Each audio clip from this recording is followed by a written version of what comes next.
안녕하십니까. 암호화폐 정보를 전달해드리는 닥터 비트맨입니다. 평일의 마지막 금요일도 슬슬 마무리되고 있습니다. 어떻게 오늘 하루 잘 보내셨나요?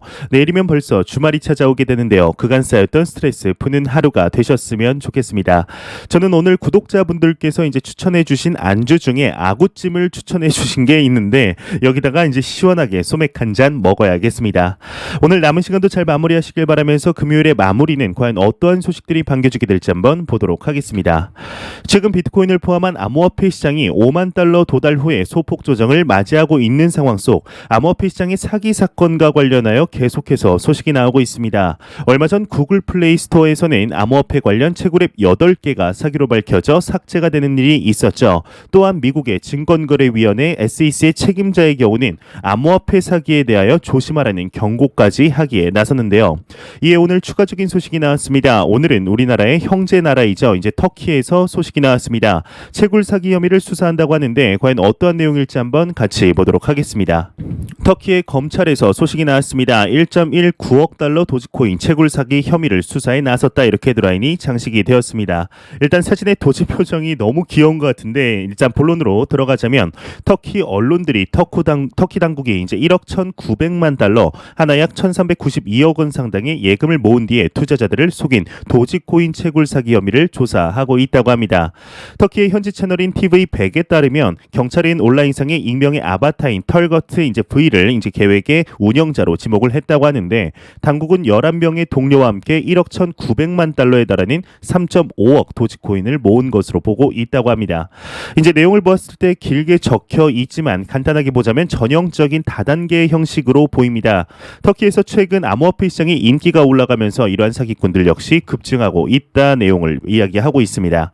현재 이러한 사기 사건들의 경우는 비단 외국만의 문제가 아닙니다. 우리나라 또한 심심치 않게 벌어지고 있는 것 같은데요. 사기 사건에 대해서 이제 나올 때마다 무조건 말씀을 드릴 것이지만 현재 카카오톡의 플러스 친구 검색에 들어가셔서 제 채널 이름인 닥터 비트맨을 쳐보시면 무려 5개의 이름이 뜹니다. 이제 여기에 뜨는 아이디 중에는 단 한 개도 제가 운영하는 것은 없으며 저는 따로 단톡방을 만들어 운영하고 있지 않습니다. 만약 제 이름을 사칭하여서 접근한다면 100%, 1000%, 1000% 사기이니 무시하시길 바라겠습니다. 현재 암호화폐 시장의 소폭 조정을 보이는 상황 속에 안타까운 소식들도 계속해서 나오는 것 같습니다. 최근 2년 내 최다치를 기록했다고 하는데 과연 어떠한 것을 기록했다는 것일지 한번 같이 보도록 하겠습니다. 한 데이터가 나왔습니다. 25일 거래소 유입 BTC 물량이 최근 2년 내 최다치를 기록했다, 이렇게 헤드라인이 장식이 되었습니다. 암호화폐 데이터 플랫폼 센티멘트에 따르면 2021년 8월 25일 약 168만 BTC가 암호화폐 거래소로 유입이 되며 2019년 6월 19일 이후 최고 수치를 기록했다고 합니다.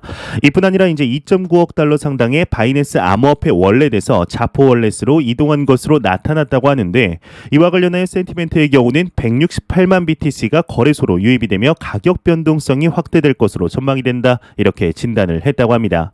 보통 암호화폐 거래소에서 익명의 주소로의 이체는 중장기 홀딩을 위한 움직임, 익명의 주소에서 암호화폐 거래소로의 이체는 매도를 위한 움직임으로 보기에 그리 좋지는 않은 소식인 것 같습니다. 암호화폐 시장이 현재 조정을 보일 때면 여지없이 비트코인의 비관론자들의 언급들이 나오는 것 같습니다. 이 시장에 대해서 병적으로 싫어하는 인물이 한 명 있는데요. 바로 피터 시프입니다. 전통적인 해지 자산인 금의 옹호론자이자 이제 비트코인에 대해서는 단 한 번도 좋은 언급을 한 적이 없는 인물인데 얼마 전에 비트코인의 가격 상승 당시 지금 비트코인을 팔지 않은 사람이 진짜 멍청이라는 언급을 하였었는데요. 이런 피터 시프와는 이제 정반대로 피터 시프의 아들은 비트코인에 또 올인을 한 것으로 알려져 상당히 화제가 되었었습니다. 이러한 상황 속에 오늘 추가적인 언급을 했다고 하는데 비트코인은 이제 금과 근본부터 다르다 이야기를 했다고 합니다. 과연 어떤 이야기일지 한번 같이 보도록 하겠습니다. 피터 시프가 이야기를 했다고 합니다. 비트코인은 거대한 펌프 앤 덤프이다. 금과 근본부터 다르다 헤드라인이 장식이 되어 있습니다. 암호화폐 전문 미디어 코인텔레그래프에 따르면 2008년 글로벌 금융위기를 예측한 전문가이자 대표적인 금투자 옹호론자로 유명한 유로퍼시픽 캐피탈의 CEO 피터 시프의 경우는 최근 한 토론에 참여해서 비트코인은 거대한 펌프 앤 덤프에 불과하다. 근본부터 금과 다르다 지적을 했다고 합니다. 있습니다. 이제 여기서 말하는 펌프 앤 덤프라는 것이 자산 시장에서 가격이 급등한 후에 다시 급락하는 패턴을 말하게 되는데, 보통은 이제 작전 세력에 의해서 인위적으로 가격을 올리는 주가 사기, 조작 사기의 형태를 언급할 때 쓰는 말입니다. 이제 말 그대로 비트코인은 사기이다 이야기를 하는 것인데요. 이와 관련하여서 그는 일부 비트코인 지지자들은 금 2.0 디지털 금으로 묘사하면서 마케팅을 하고 있다. 또 비트코인은 항상 금색의 동적으로 표현이 된다. 하지만 본질을 보면은 비트코인은 디지털 숫자로 이루어진 끈일 뿐 아무런 실체가 없다. 가격과 가치는 분명한 차이가 존재하며 금의 가치는 실제 사용 사례가 결정하지만 비트코인은 그렇지 않다. 비트코인 시장에서는 이제 비교적 일찍 유입된 투자자들이 모멘텀을 창출하기 위해 포모를 생산해내고 있다 강조를 했다고 합니다. 이제 여기서 말하는 포모라는 것이 Fear of Missing Out의 준말이죠. 이제 나만 빼고 다 오르면 어떻게 하나, 쉽게 말해 벼락거지가 되면 어떻게 하나 라는 걱정에 투자보다는 투기의 마인드로 자금을 넣는 것을 의미하게 됩니다. 현재 피터 시프의 이런 언급들을 보았을 때 종합적으로 보자면 이제 이 말이죠. 비트코인의 경우는 내재 가치가 없이 허상일 뿐이며 가격만 널뛰게 하는 도박이다 라는 것이 말하고자 하는 내용이 아닐까 싶습니다. 아마 제 영상을 오랫동안 보셨던 분들이라면 이러한 이야기를 들으셨을 때 어떠한 생각이 드시나요? 사실상 현재까지도 비트코인을 포함한 암호화폐 시장에 대해서 내재 가치가 없다고 이야기를 하는 것이 얼마나 의미가 없는 일인가 생각이 듭니다. 현재 우리가 투자하고 있는 비트코인 암호화폐 시장의 경우는 단순히 모든 것을 금과 비교하는 것은 크게 의미가 없습니다. 몇 달 전만 해도 개인적으로도 비트코인을 그저 금의 새로운 버전 정도로 인식을 하고 있었으나 전반적으로 흘러 들어가는 것을 볼 때 이 시장은 새로운 금융 시스템을 만들어내고 있는 것이 맞습니다. 현재 중앙정부의 신뢰를 잃어버린 국가들에서는 비트코인을 통하여 개개인의 거래가 이루어지고 있습니다.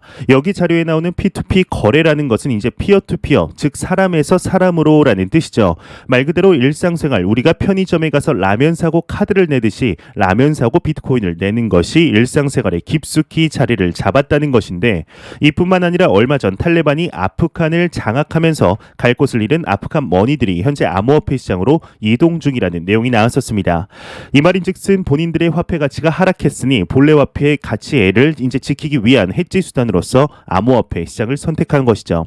이제 이뿐만이 아닙니다. 이뿐 아니라 이제 글로벌 기관 투자자들의 경우는 계속해서 이 시장에 진입을 하고 있으며, 심지어 퇴직연금 또한 비트코인에 투자하는 이 시기에 현실에 이제 보이지 않는다고 해서 가치가 없다고 하는 것은 너무나 구시대적인 발상이 아닐까 생각이 듭니다.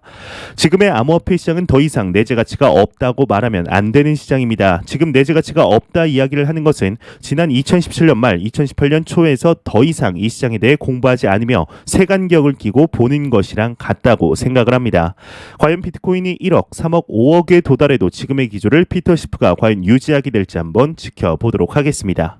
이러한 상황 속에 피터 시프와는 정반대의 이야기를 하는 인물이 있습니다. 비트코인의 코어 개발자인 지미 송이 이야기를 했는데요. 과연 어떠한 이야기를 했을지 한번 같이 보도록 하겠습니다. 비트코인의 코어 개발자가 이야기를 했다고 합니다. 비트코인은 저축이며 시중화폐는 빚이다, 이렇게 헤드라인이 장식이 되어 있습니다.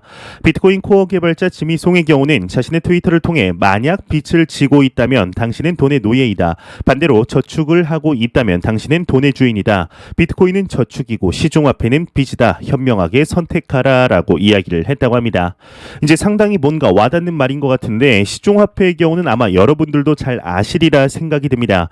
현재 일반 투자자분들의 높아진 금융 지식으로 인해 이런 말씀을 그냥 드려도 잘 이해를 하시는데, 현재 우리가 살아가는 자본주의 시스템상 그냥 화폐를 가지고만 있어도 적금의 1%, 2%를 들고 있어도 인플레이션의 영향으로 화폐 가치는 계속해서 줄어들게 되어 있습니다. 물론 이제 통장의 액면상의 숫자는 그대로이지만 그 숫자가 의미하는 가치는 매년 줄어드는 것이죠.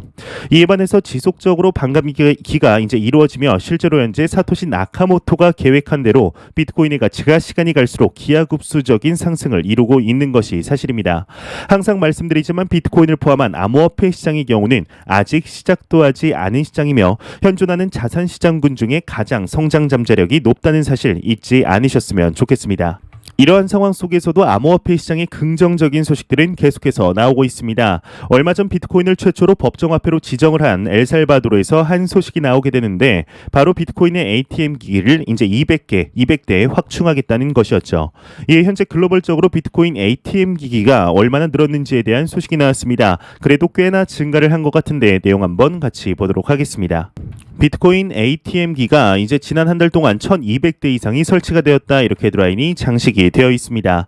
코인 ATM 레이더에 따르면 지난 한 달 동안 1200대 이상의 새로운 비트코인 ATM 기기가 배치가 되었으며 하루 평균 47대가 설치가 되고 있다고 합니다. 일반 ATM과 유사한 비트코인 ATM 및 BTM은 고객이 현금이나 직불카드를 이용해 이제 비트코인 등 암호화폐를 사고 팔 수 있는 키오스크인데요. 이 ATM 기기의 증가는 암호화폐 시장에 대한 접근성이 높아지는 소식이에 상당히 긍정적이다 볼 수가 있습니다. 현재 글로벌적으로 미국이 가장 많은 수의 ATM기를 가졌으며 우리나라의 경우는 아직까지도 한 대도 없는 것으로 밝혀졌습니다. 참 안타깝죠. 우리나라에서 이제 비트코인 ATM이 생기길 바라보겠습니다. 생기면 바로 리뷰 한번 찍으러 가겠습니다. 이러한 소식과 더불어서 최근 암호화폐를 통한 결제 지원이 시간이 갈수록 증가하고 있는 것 같습니다. 오늘은 뭔가 이제 산맥에 하얗게 눈이 덮여 있을 것 같은 곳에서 소식이 나왔습니다. 왠지 루돌프도 있을 것 같은데 스위스 알프스에 위치한 5성급 호텔에서 소식이 나왔습니다. 비트코인과 이더리움의 결제를 시작했다고 하는데 내용 한번 같이 보도록 하겠습니다. 스위스 알프스 5성급 호텔에서 소식이 나왔습니다. 비트코인과 이더리움 결제를 시작했다 이렇게 헤드라인이 장식이 되었습니다.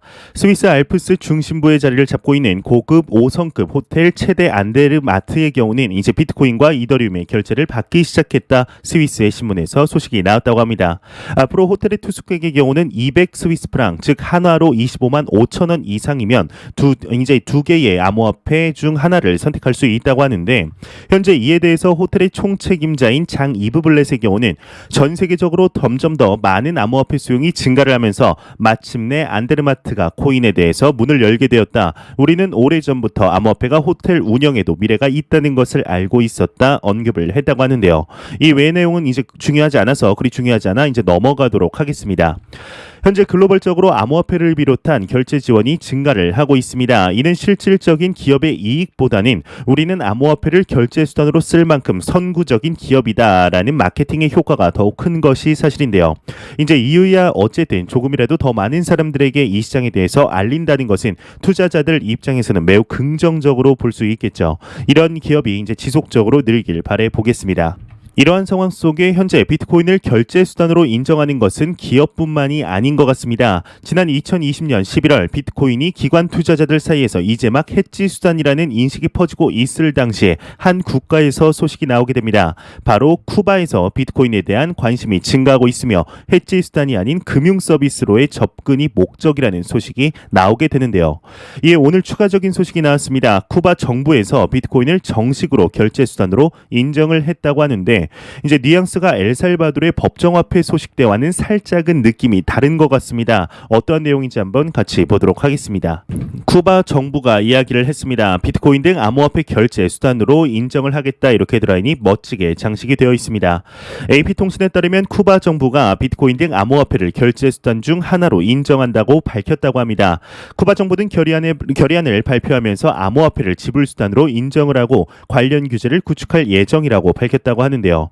이에 따라서 쿠바 중앙은행은 암호화폐에 대한 규정을 마련하고 관련 서비스 제공 업체들에게 라이센스를 제공하는 방안을 검토할 계획이라고 합니다. 이에 대해서 미디어의 경우는 트럼프 전 대통령 당시 강화된 금수 조치 규정으로 인해 달러 사용이 어려워진 영향이라는 분석을 했다고 하는데 쿠바 정부가 공개한 결의안에 따르면 쿠바 중앙은행은 사회 경제적 이유로 암호화폐 사용을 허가할 수 있다. 동시에 국가 차원에서 영업을 통제할 수 있으며 관련 사업자들은 관련 불법 행위를 할 수 없다라고 밝혔다고 합니다. 현재 글로벌적으로 비트코인을 포함한 암호화폐 시장을 결제 수단으로 인정하는 케이스가 늘고 있는 상황입니다. 현재 제가 상상하는 것 이상으로 시장이 확장되는 것을 두 눈으로서 확인할 수가 있는데 이제 길게도 아닙니다. 앞으로 3년 뒤 과연 이 시장에 투자를 한 것과 안 한 것의 차이가 얼마나 크게 느끼게 될지 않을까 생각이 듭니다. 최근 글로벌적으로 암호화폐 시장에 대하여 이야기를 할 때 우리나라 대한민국에 관한 이야기를 빼놓을 수가 없는 것이 사실입니다. 현재 암호화폐 시장에서는 2017년 말 때부터 있으셨던 투자자분들이라면 아시겠지만 총 두 번의 난이 이제 있었습니다. 이제 첫 번째로는 박상기의 난과 두 번째로는 은성수의 난이죠. 현재 대한민국의 한 청문회에서 새로운 금융위원장 후보자에 대해서 은성수 시즌2 같다라는 놀라운 말이 나와서 화제가 되고 있습니다. 상당히 강한 어조로 말한 것 같은데 어떠한 언급을 했을지 한번 같이 보도록 하겠습니다. 금융위원장 후보자 청문회에서 은성수 시즌2 같다라는 지적이 나왔다, 이렇게 라인이 멋지게 장식이 되었습니다. 이제 고승범 금융위원장 후보자가 가상자산에 대한 기존 금융위원회의 기조를 바꾸기 어렵다는 입장을 내놓았다고 합니다. 이제 미디어에 따르면 오늘 진행이 된 금융위원회 위원장 후보자 인사청문회에서 고 후보자의 견해가 현 금융위원장인 은성수 위원장과 다를 바가 없다는 지적이 나왔다고 하는데, 국민의힘 의원인 윤창현 의원의 경우는 고 후보자가 서면 답변에서 가상자산 질문에 대하여 은 위원장과 동일한 답변을 제출했음을 지적했다고 합니다. 이제 윤 의원은 이제 서면 답변을 보면 가상자산에 대해서 전부 부정적인 견해만 썼다, 은성수 시즌2 같다라며 거세게 비판을 했다고 하는데요. 이에 대해서 고 후보자의 경우는 가상자산 문제에 대해서는 그동안 금융위가 취해 오던 인재 기조를 바꾸기는 어렵다, 블록체인 기술 자체를 도외시하는 게 아니고 가상자산 사업자를 통해 투기에 가까운 행위가 나타나고 있기 때문이다, 이렇게 설명을 했다고 합니다. 이제 상당히 놀랍고 이제 암호화폐 투자자들 입장에서는 웃음이 나올 수밖에 없는 내용이 아닐까 싶었는데요. 은성수 시즌2라는 말이 상당히 임팩트가 있는 것 같습니다. 현재 금융위원회가 암호화폐 시장에 관하여 취하는 스탠스들을 볼 때 엄청나게 잘하고 있는 것은 아니지만 그래도 지난 시간들에 비해서는 이제 많이 유해진 것이 사실입니다. 하지만 또 선진국들과 비교했을 때는 많이 모자란 것 또한 사실인데요.